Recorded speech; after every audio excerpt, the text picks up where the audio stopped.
കുറച്ച് കാലം മുൻപ് വരെ ഈ സന്ധിവേദന എന്ന് പറയുന്നത് കുറച്ച് ഏജ്ഡ് എത്തിയിട്ടുള്ള ആൾക്കാർക്ക് വരുന്ന രോഗമായിരുന്നു. പക്ഷെ ഇപ്പൊ നോക്കുകയാണെങ്കിൽ ചെറുപ്പക്കാരിലും കുട്ടികളിൽ വരെ ജോയിന്റ് പെയിൻസ് ആയിട്ട് വരാറുണ്ട്.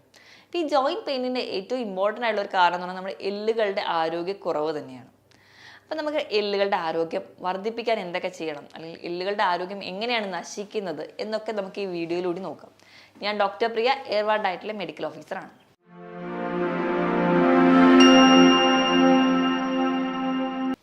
എല്ലുകളുടെ ആരോഗ്യം എന്ന് പറഞ്ഞാൽ ഏറ്റവും ഇമ്പോർട്ടൻറ്റ് കാൽസ്യമാണ്. അതോടൊപ്പം തന്നെ ഫോസ്ഫറസും വൈറ്റമിൻ ഡി, വൈറ്റമിൻ കെ ഒക്കെ വഹിക്കുന്നുണ്ട്. അപ്പോൾ ഇവയെല്ലാവരും കൂടെ കൂടിച്ചേർന്നാണ് നമ്മുടെ എല്ലിനും പേശികൾക്കും ഒക്കെ ബലം നൽകുന്നത്. അപ്പോൾ ഈ എല്ലുകൾക്കും പേശികൾക്കും സ്ട്രെങ്ത് ഉണ്ടെങ്കിൽ മാത്രമേ നമുക്ക് ഭാവിയിൽ ഒരു സ്ട്രോങ് ഉള്ള ബോഡി ആക്കാൻ പറ്റുള്ളൂ. നമ്മൾ ഈ ഒരു 30 വയസ്സിനുള്ളിൽ കഴിക്കുന്ന ആ ഒരു ആരോഗ്യമാണ് നമുക്ക് വീണ്ടും അത് ഒരു എനർജറ്റിക് ആയിട്ടിരിക്കാൻ സഹായിക്കുക. നമ്മളോട് പണ്ടേ ആൾക്കാർ പറയാറുണ്ടല്ലേ, നമ്മൾ ചെറുപ്പത്തിൽ കഴിക്കുന്നതാണ് പിന്നീട് ഉണ്ടാവുള്ളൂ എന്ന്. അത് വളരെ സത്യമായിട്ടുള്ളൊരു കാര്യമാണ്. അപ്പോൾ നമ്മൾ കാൽസ്യവും ഫോസ്ഫറസും മിനറൽസും ഒക്കെ അടങ്ങിയ ഭക്ഷണം കഴിക്കുകയാണെങ്കിൽ മാത്രമേ നമുക്ക് കറക്റ്റായിട്ടൊരു ആരോഗ്യം നമ്മുടെ ഒരു ഓൾഡ് ഏജ് എത്തുമ്പോൾ ഉണ്ടാവുള്ളൂ. കാരണം 30 വയസ്സിനുള്ളിലാണ് നമ്മുടെ ബോൺ മിനറൽ ഡെൻസിറ്റി എന്ന് പറയുന്നത്, അല്ലെങ്കിൽ നമ്മുടെ ബോണിൻ്റെ ആ ഒരു സ്ട്രെങ്ത് മെയിൻറ്റെയിൻ, അല്ലെങ്കിൽ ആ ഒരു വളർച്ച കംപ്ലീറ്റ് ആവുന്നത് ഒരു 30 വയസ്സിലാണ്. അപ്പോൾ നമ്മൾ 30 വയസ്സിനുള്ളിൽ നമ്മൾ ഹെൽത്തി ആയിട്ടുള്ള ഫുഡ് കഴിക്കുകയാണെങ്കിൽ നമുക്ക് ഭാവി ആരോഗ്യമായിട്ടിരിക്കാൻ പറ്റും. അപ്പോൾ അങ്ങനെ നോക്കുകയാണെങ്കിൽ നമ്മൾ കൃത്യമായി കഴിക്കേണ്ട ഭക്ഷണങ്ങൾ എന്തൊക്കെയാണ്, അല്ലെങ്കിൽ നമ്മുടെ ബോണിൻ്റെ ഹെൽത്ത് നശിപ്പിക്കുന്ന എന്തൊക്കെയാണെന്ന് നോക്കാം. അപ്പോൾ ബോണിൻ്റെ ഹെൽത്ത് നശിപ്പിക്കുന്ന ഭക്ഷണങ്ങളിൽ ഏറ്റവും ഒന്നാമതായി പറയുന്നത് സോഡിയമാണ്. സോഡിയം എന്ന് പറയുന്നത് നമുക്ക് ശരീരത്തിന് ആവശ്യപ്പെട്ട ഒരു മിനറൽ തന്നെയാണ്. 2 to 3 ഗ്രാം ഒരു ദിവസം നമുക്ക് വേണം. അപ്പം അതിലും അധികമായി കഴിഞ്ഞാൽ നമ്മുടെ ശരീരത്തിൽ അധികമായി എന്തെത്തിയാലും മൂത്രത്തിലൂടെയും മലത്തിലൂടെയും ശരീരം പുറന്തള്ളും. അപ്പം അങ്ങനെ സോഡിയം അധികമായാൽ അത് പുറത്തേക്ക് പുറന്തള്ളും. അപ്പോൾ പുറത്തേക്ക് പുറന്തള്ളുന്ന സമയത്ത് ഈ സോഡിയം ഒരു കൂട്ടിന് വേണ്ടിയിട്ട് കാൽസ്യത്തിനെയും കൂടി കൊണ്ടുപോകും. അപ്പോൾ നമ്മുടെ ശരീരത്തിലുള്ള കാൽസ്യത്തിൻ്റെ ലെവൽ കുറയും. നമ്മുടെ ശരീരത്തിൽ, അല്ലെങ്കിൽ നമ്മുടെ രക്തത്തിൽ കാൽസ്യത്തിൻ്റെ ലെവൽ കുറഞ്ഞു കഴിഞ്ഞാൽ നമ്മുടെ ശരീരം ആ ഒരു കാൽസ്യം ലെവൽ മെയിൻറ്റെയിൻ ചെയ്യാൻ വേണ്ടി എല്ലിൽ നിന്ന് വലിച്ചെടുക്കാൻ തുടങ്ങും. എല്ലിൻ്റെ ബലത്തിന് വേണ്ടി നമ്മൾ സ്റ്റോർ ചെയ്തിരിക്കുന്നതാണ് കാൽസ്യം. അപ്പോൾ കാൽസ്യം നമ്മുടെ എല്ലിൽ കുറയുക, രക്തത്തിൽ മെയിൻറ്റെയിൻ ചെയ്യാൻ, ആ ഒരു ബാലൻസ് നിലനിർത്താൻ വേണ്ടി തുടങ്ങുമ്പോൾ ആ എല്ലിൻ്റെ കട്ടി കുറയാൻ തുടങ്ങും. എല്ലിൻ്റെ കട്ടി കുറയുമ്പോൾ അത് അതിൻ്റെതായ കോംപ്ലിക്കേഷൻസിലോട്ട് പോകും. രണ്ടാമതായിട്ട് പഞ്ചസാര. നമ്മൾ അധികമായിട്ട് പഞ്ചസാര അല്ലെങ്കിൽ ബേക്കറി ഐറ്റംസോ ഒരുപാട് വൈറ്റ് ഷുഗർ ആയിക്കോട്ടെ, അല്ലാതെ എന്ത് മധുര പലഹാരങ്ങളോ ആയിക്കോട്ടെ, ഇത് അധികമായി കഴിക്കുകയാണെങ്കിൽ നമ്മുടെ ആമാശയത്തിൽ നിന്ന് കാൽസ്യത്തിൻ്റെ അബ്സോർപ്ഷൻ കുറയും. നമ്മൾ അത്രയും അധികം കാൽസ്യം കഴിക്കുന്നുണ്ട്, പക്ഷെ അതിനോടൊപ്പം തന്നെ മധുരം കഴിക്കുന്നുണ്ടെങ്കിൽ യാതൊരു ഗുണവുമില്ല. നമ്മൾ ഒരു ഗ്ലാസ് പാൽ കുടിക്കുന്നുണ്ട്, പാലിൽ നല്ല രീതിയിൽ പഞ്ചസാര ഇട്ട് നല്ലപോലെ കലക്കിയാണ് എടുത്തിരിക്കുന്നതെങ്കിൽ യാതൊരു ഗുണവും നമുക്ക് അതിൽ നിന്ന് കിട്ടാനില്ല. നമ്മൾ നല്ല രീതിയിൽ മധുരം കഴിക്കുമ്പോൾ കാൽസ്യത്തിൻ്റെ അബ്സോർപ്ഷൻ അവിടെ കുറയും. മൂന്നാമത് സോഫ്റ്റ് ഡ്രിങ്ക്സ്. ഏറ്റവും ഇമ്പോർട്ടൻ്റ് ആയി പറയുന്നത് കോള. ഇതിലൊക്കെ കഫീൻസ് അടങ്ങിയിട്ടുണ്ട്. ഈ കഫീനും നമുക്ക്, അല്ലെങ്കിൽ കഫീൻ പോലെയുള്ള വസ്തുക്കൾ നമ്മുടെ കാൽസ്യത്തിൻ്റെ അബ്സോർപ്ഷൻ കുറയും. കഫീൻ മാത്രമല്ല ടാനിൻ അടങ്ങിയിട്ടുള്ളതും. നമ്മൾ അധികം ചായ, കാപ്പി ഒക്കെ കുടിക്കുന്നവരാണെങ്കിൽ നമ്മുടെ കാൽസ്യത്തിൻ്റെ അബ്സോർപ്ഷൻ വളരെ വീക്കായിരിക്കും. അതുകൊണ്ട് തന്നെ എല്ലിൻ്റെ ബലം വളരെ കുറവായിരിക്കും. നമ്മളൊരു ദിവസവും മാക്സിമം എന്ന് പറഞ്ഞു കഴിഞ്ഞാൽ 2 ഗ്ലാസ്സാണ് നമ്മൾ പറയാറ്. ഒരു കാപ്പി ആയിക്കോട്ടെ, ചായ ആയിക്കോട്ടെ, 2 അല്ലെങ്കിൽ 3. ചിലർക്ക് ഭയങ്കര അഡിക്ഷൻ ആയിരിക്കും, 4, 5, 6 തവണ കഴിക്കുന്നവരൊക്കെ ഉണ്ടാവും. അപ്പോൾ അങ്ങനെ ഒരു ഹോബി ആയിട്ട്, അല്ലെങ്കിൽ ഒരു അഡിക്ഷൻ ആയിട്ട് മാറി ചായയും കാപ്പിയും കഴിക്കുകയാണെങ്കിൽ നമ്മുടെ എല്ലിൻ്റെ ആരോഗ്യം വളരെ വീക്കായിരിക്കും. അടുത്തതായിട്ട് നോക്കുകയാണെങ്കിൽ നമ്മൾ ആൽക്കഹോളിൻ്റെ ഉപയോഗം ഉണ്ടെങ്കിൽ, ആൽക്കഹോൾ അധികമായിട്ട് കുടിക്കുന്ന ആൾക്കാർക്കാണെങ്കിൽ അവർക്ക് ഈ പറഞ്ഞ പോലെ കാൽസ്യത്തിൻ്റെ അബ്സോർപ്ഷൻ ഭയങ്കര വീക്കായിരിക്കും. അധികമായി നമ്മുടെ ശരീരത്തിൽ ആൽക്കഹോളോ അല്ലെങ്കിൽ പുകവലി പോലെയുള്ള ശീലങ്ങൾ ഉണ്ടെങ്കിൽ നമ്മുടെ എല്ലാ തരത്തിലുള്ള വൈറ്റമിൻസിൻ്റെയും മിനറൽസിൻ്റെയും അബ്സോർപ്ഷൻ വളരെ കുറയും. അപ്പോൾ അത് കുറയുന്നതിൻ്റെ ഭാഗമായിട്ട് നമുക്ക് കാൽസ്യത്തിൻ്റെ അബ്സോർപ്ഷൻ കുറഞ്ഞു, അങ്ങനെയും ബോൺ വീക്കാവും.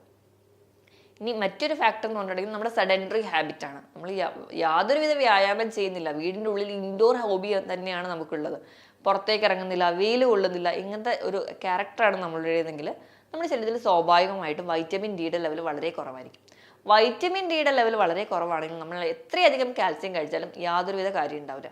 കാൽസ്യത്തിൻ്റെ അബ്സോർപ്ഷൻ കംപ്ലീറ്റ് ആവണമെങ്കിൽ വൈറ്റമിൻ ഡി വളരെ ഇമ്പോർട്ടൻ്റ് ആണ്. വൈറ്റമിൻ ഡി ഉണ്ടെങ്കിൽ മാത്രമേ കാൽസ്യം ശരീരത്തിൽ നിന്ന് അബ്സോർബ് ആവുള്ളൂ. അപ്പോൾ അതിൻ്റെ ഭാഗമായിട്ട് നമുക്ക് വൈറ്റമിൻ ഡി ഡെഫിഷ്യൻസി വരുന്നു, അതുമൂലം കാൽസ്യം ഡെഫിഷ്യൻസി വരുന്നു, ബോണിൻ്റെ സ്ട്രെങ്ത് സ്വാഭാവികമായിട്ട് കുറയുന്നു. അപ്പം ഇങ്ങനെയും നമ്മുടെ എല്ലിൻ്റെ ആരോഗ്യം കംപ്ലീറ്റ് ആയിട്ട് നശിക്കുന്നുണ്ട്. ഇതിനോടൊപ്പം തന്നെ നമ്മൾ അധികമായിട്ട് റെഡ് മീറ്റ് കഴിക്കുന്ന ആൾക്കാരാണെങ്കിൽ, റെഡ് മീറ്റ് എന്ന് പറയുമ്പോൾ പോത്തിറച്ചി, പന്നിയിറച്ചി, താറാവിറച്ചി ഇതൊക്കെ അധികമായിട്ട് കഴിക്കുന്ന ആൾക്കാർ, മിക്ക ദിവസങ്ങളും റെഡ് മീറ്റ് തന്നെ കഴിക്കുന്ന ആൾക്കാരിലാണെങ്കിൽ ഈ ഒരു ഫോസ്ഫറസും കാൽസ്യവും തമ്മിലൊരു ബാലൻസിലാണ് നമ്മുടെ ശരീരത്തിൽ നടക്കുന്നത്.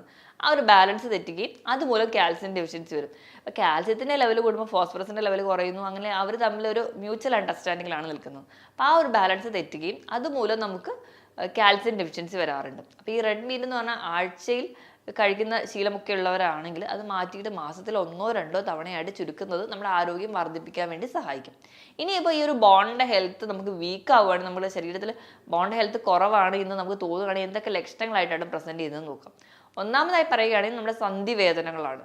അതുപോലെ തന്നെ പേശി വേദനകൾ, നമുക്ക് മുട്ട് വേദന. നമ്മുടെ അമ്മമാരുടെയൊക്കെ ഒരു ആരോഗ്യം എടുക്കുകയാണെങ്കിൽ ഒരുപാട് വേറാൻറ്റിക്കറൊക്കെ വന്നതിന് ശേഷം അവർക്ക് ഭയങ്കരമായ സന്ധി വേദന, മുട്ടുവേദന, നടുവേദന എന്ന് കംപ്ലയിൻറ്റ് ചെയ്യുന്ന ആൾക്കാരായിരിക്കും. അതുപോലെ തന്നെ കുട്ടികളുടെ കേസ് എടുക്കുകയാണെങ്കിൽ അവരും പറയുന്നത് കൂടുതലും ജോയിൻറ്റ് പെയിൻസ്, അല്ലെങ്കിൽ ഈ ഒരു ഏജ് ഗ്രൂപ്പിലെ കഴുത്ത് വേദന അല്ലെങ്കിൽ കൈവേദന, കാലുവേദന ഇങ്ങനത്തെ പ്രസൻസ് ഉണ്ടാവും. ഈ ഒരു പ്രസൻറ്റേഷനോടൊപ്പം തന്നെ അവർക്ക് പെട്ടെന്ന് കാലുകളും കൈകളും എല്ലിന് ഒടിവ് വരാം.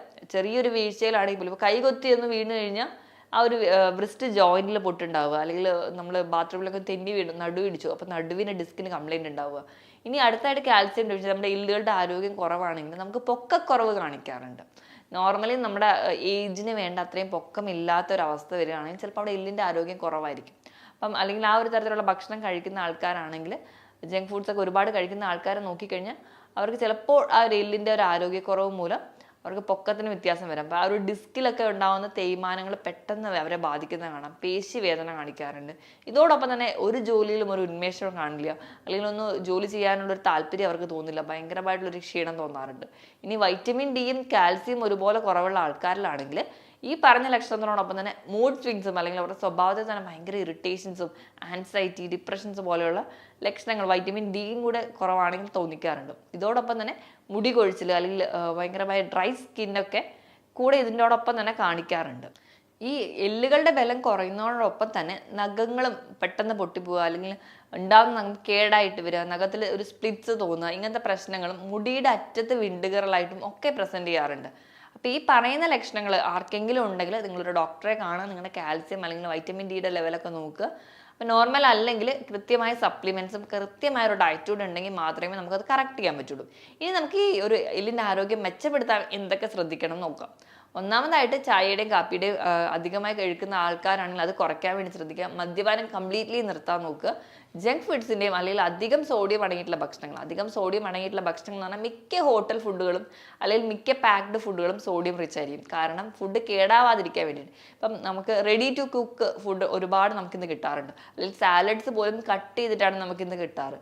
അപ്പോൾ ആ ഒരു ഫോമിലാകുമ്പോൾ അവർ എത്രയായാലും ഒരു പ്രിസർവേറ്റീവ്സും ഉപ്പും ഒക്കെ ആഡ് ചെയ്യുന്നുണ്ടാവും. അപ്പം അങ്ങനത്തെയുള്ള ഭക്ഷണങ്ങൾ അധികം കഴിക്കുന്ന ആൾക്കാരാണെങ്കിൽ അത് കഴിവതും കുറയ്ക്കുക. പകരം നമ്മുടെ വീട്ടിൽ തന്നെയുള്ള ധാരാളമായിട്ടുള്ള ഹെൽത്തി ആയിട്ടുള്ള ഫുഡുകൾ കഴിക്കാൻ വേണ്ടി ശ്രദ്ധിക്കുക. ഇനി മധുരം അധികം കഴിക്കുന്നവരാണെങ്കിൽ മധുരത്തിൻ്റെ ഉപയോഗം കംപ്ലീറ്റ്ലി നിർത്തുകയാണെങ്കിൽ തന്നെ എല്ലിൻ്റെ ആരോഗ്യം ഈസി ആയിട്ട് നമുക്ക് മെച്ചപ്പെടുത്താൻ പറ്റും.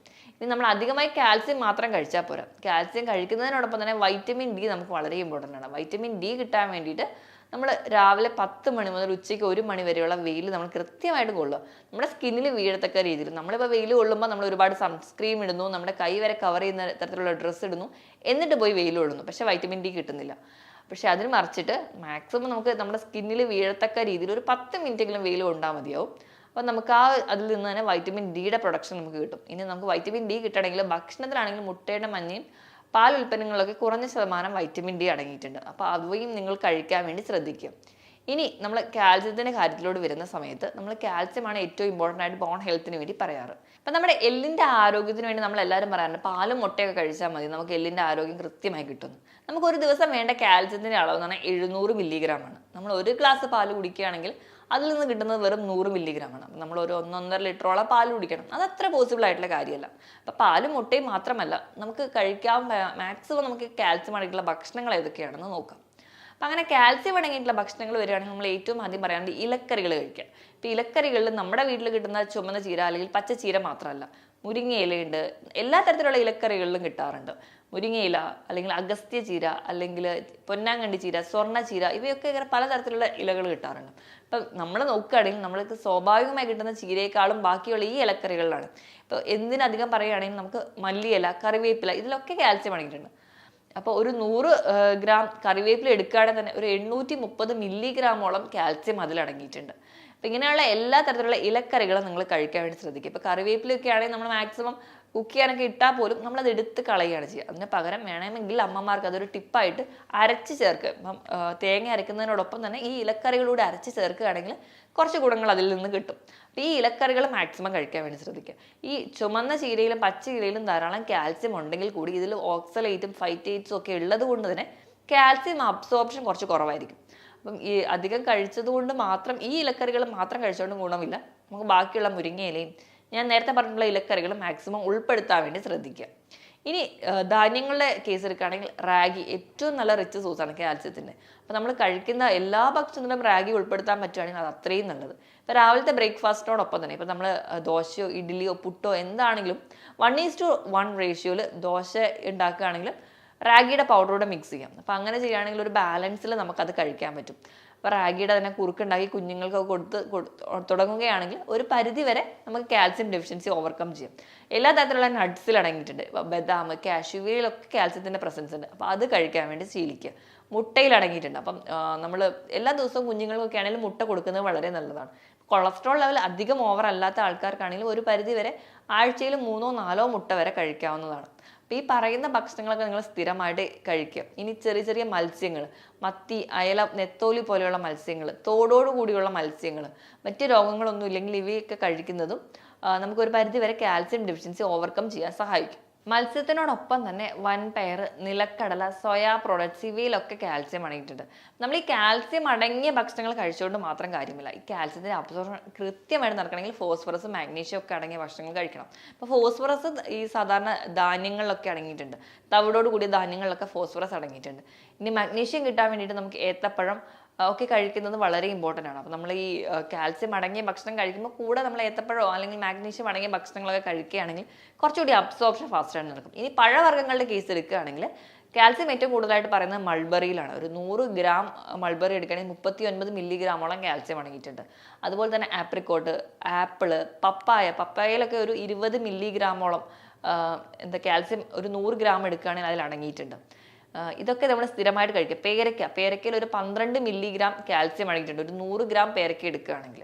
അപ്പം ഈ ഫ്രൂട്ട്സ് നമ്മൾ കഴിക്കുന്നതും ഒരു പരിധി വരെ നമുക്ക് കാൽസ്യം ലഭിക്കാൻ വേണ്ടി സഹായിക്കുന്നുണ്ട്. അപ്പം നമ്മുടെ എല്ലുകളുടെ ആരോഗ്യം മെച്ചപ്പെടുത്താൻ നമ്മൾ ഈ ഭക്ഷണങ്ങളൊക്കെ കഴിക്കുകയും വേണം. ഞാൻ ആദ്യം പറഞ്ഞിട്ടുള്ള ജങ്ക് ഫുഡ്സുകളും അല്ലെങ്കിൽ മറ്റ് ഭക്ഷണങ്ങൾ കഴിവത് ഒഴിവാക്കുകയും വേണം. എങ്കിൽ മാത്രമേ നമ്മുടെ എല്ലുകളുടെ ആരോഗ്യം നമുക്ക് ഉറപ്പിക്കാൻ പറ്റുള്ളൂ. എല്ലുകളുടെ ആരോഗ്യം ഉണ്ടെങ്കിൽ മാത്രമേ നമുക്ക് കുറച്ചൊരു ഓൾഡ് ഏജ് ഒക്കെ എത്തുന്ന സമയത്ത് നല്ലപോലെ നിവർന്ന് നടക്കാനോ അല്ലെങ്കിൽ നമ്മുടെ ജോലികൾ, നമ്മുടെ സ്വന്തം കാര്യങ്ങളൊക്കെ കൃത്യമായിട്ട് ചെയ്യാനോ പറ്റുള്ളൂ.